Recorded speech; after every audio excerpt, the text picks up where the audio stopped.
وَلَقَدْ آتَيْنَاكَ سَبْعًا مِّنَ الْمَثَانِي وَالْقُرْآنَ الْعَظِيمِ۔ وَلَقَدْ، اور تحقیق، آتَيْنَاكَ، ہم نے تمہیں دیں، سبعاً، 7، من سے، المثانی، بار بار دہرائی جانے والی، والقرآن العظیم، اور قرآن عظمت والا، اور بلا شبہ یقیناً ہم نے تجھے بار بار دہرائی جانے والی 7 آیتیں اور بہت عظمت والا قرآن عطا کیا۔ سورۃ الحجر آیت 87، And we have certainly given you, O Muhammad, 7 of the often repeated verses۔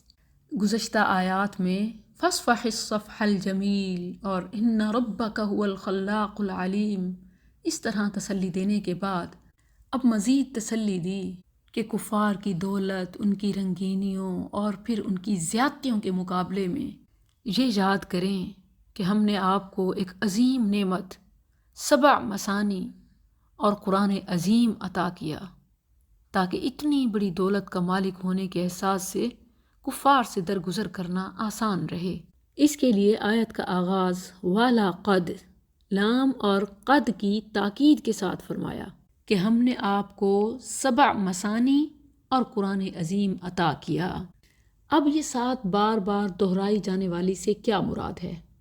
اس کے لیے ہمیں حدیث کی طرف جانا پڑے گا، کیونکہ قرآن کریم میں کہیں نہیں بتایا کہ وہ 7 مثانی 7 صورتیں یا 7 آیات ہیں، نہ یہ بتایا کہ وہ صورتیں ہیں تو کون سی اور آیات ہیں تو کون سی، بلکہ ایک جگہ سارے قرآن ہی کو مثانی فرمایا، جیسا کہ سورہ زمر کی آیت 23 ہے، اللہ نزل احسن الحدیث کتابا متشابہا مثانی، اللہ نے سب سے اچھی بات نازل فرمائی وہ کتاب جو ایک دوسرے سے ملتی جلتی اور بار بار دہرائی جانے والی ہے۔ پورے قرآن کو ہی مثانی قرار دے دیا، تو اب مثانی میں سے 7 مثانی کیسے نکالیں؟ یہ کیسے متعین ہوگا؟ اس پر کبھی اتفاق نہیں ہو سکتا۔ اسی لیے کسی مفسر نے 7 صورتیں بتائی، تو کسی نے 7 آیات، تو کسی نے کچھ اور۔ یہاں رسول اللہ صلی اللہ علیہ وسلم کی وضاحت کے بغیر قرآن کی اس آیت کا مفہوم متعین کرنا ممکن ہی نہیں ہے۔ اسی لیے یہ آیت بڑی واضح دلیل ہے کہ قرآن کے ساتھ حدیث پر بھی ایمان اور عمل واجب ہے۔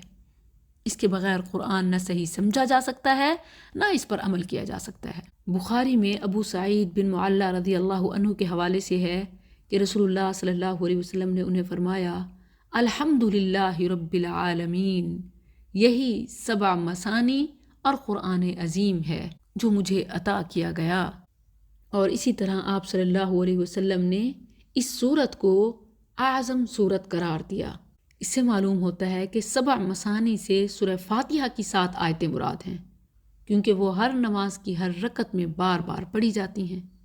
اسی طرح مزید یہاں واو کا اضافہ ہے، آپ غور کریں، وَلَقَدْ آتَيْنَاكَ سَبْعًا مِّنَ الْمَثَانِي وَالْقُرْآنَ الْعَظِيمِ، تو بہت سے مفسرین نے 7 مثانی سے مراد فاتحہ اور قرآن عظیم سے مراد باقی قرآن لیے، حالانکہ یہ صحیح نہیں، کیونکہ رسول اللہ صلی اللہ علیہ وسلم نے 7 مثانی بھی اور قرآن العظیم بھی سورہ فاتحہ ہی کو کہا۔ صحیح بخاری میں اس آیت کی تفسیر میں آپ کے الفاظ ہیں، ام القرآن ہی 7 المثانی والقرآن العظیم، ام القرآن یعنی فاتحہ ہی 7 المثانی، یہ 7 مثانی اور قرآن عظیم ہے۔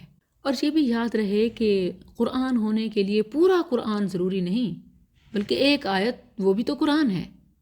آپ کا مطلب یہ ہے کہ سورہ فاتحہ جب قرآن کی سب سے بڑی صورت ہے تو قرآن عظیم یعنی بہت بڑا قرآن یہی ہے۔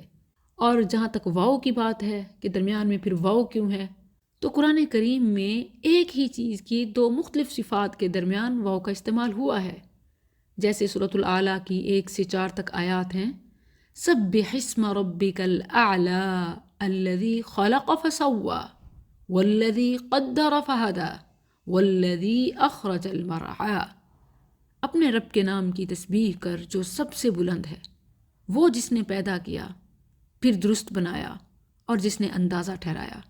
اس میں واو کا استعمال ہے اور کوئی الگ الگ نہیں، ایک ہی رب مراد ہے۔